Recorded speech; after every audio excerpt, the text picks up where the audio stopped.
স্বাধীনতা রক্ষার জন্যই বিএনপির জন্ম হয়েছে এবং স্বাধীনতা রক্ষার জন্য ফাইট করে আসছে বিএনপি।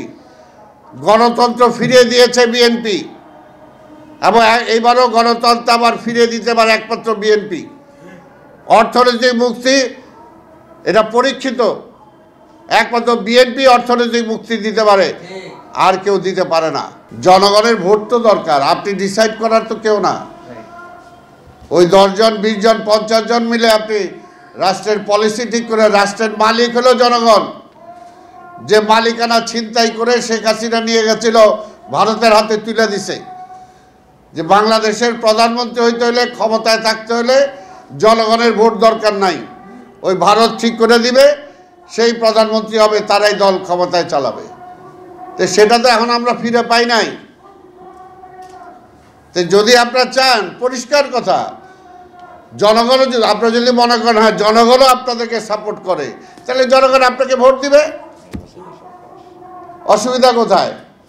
আপনার পদ্ধতি কি, টিআরএফটা বিআরএফ আপনারা চান, তো এটা নিয়ে যান, এটার পক্ষে আপনারা ভোট চান, তাহলে জনগণ ভোট দিবে।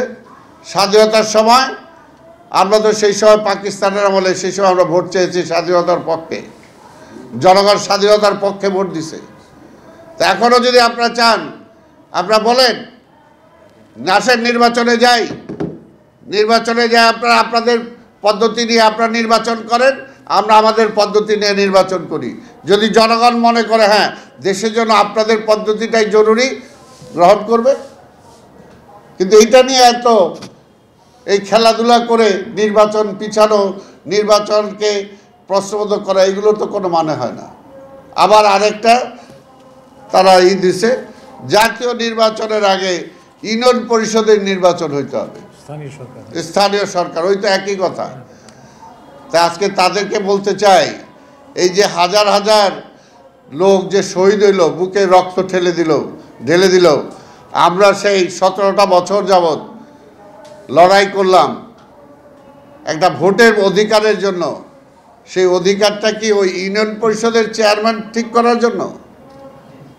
ইউনিয়ন পরিষদের চেয়ারম্যান হইলে কি আমার ওই যে ভারত সীমান্তে যে পুশিন হইতেছে, ওই চেয়ারম্যান যায় পুশিন ঠেকাইতে পারবে? পুশিন ঠেকাইতে হইলে জাতীয় সংসদে সবাই একসাথে প্রস্তাব তুলে জাতিসংঘে পাঠাইতে হবে, ভারতের বিরুদ্ধে দাঁড়াইতে হবে। সেটা ইউনিয়ন পরিষদের চেয়ারম্যান দিয়ে হবে না। আজকে ইউনিয়ন পরিষদের চেয়ারম্যান দিয়া আপনি যে করিডোর দিতে চাচ্ছে, মানব করিডোরের নামে, আজকে আমার পার্বত্য অঞ্চল যাওয়ার মতো অবস্থা, ওইটাকে ঠেকাইতে ওই ইউনিয়ন পরিষদ পারবে না। ওইটার জন্য পার্লামেন্ট দরকার। পার্লামেন্ট থেকে সিদ্ধান্ত নিতে হবে দেশ কি চায়, জাতি কি চায়। কাজে এটা অবাস্তব কথা। আজকে শুধু বিএনপিকে ক্ষমতা থেকে ঠেকাইতে হবে, এই কারণে বিভিন্ন রকম ফর্মুলা।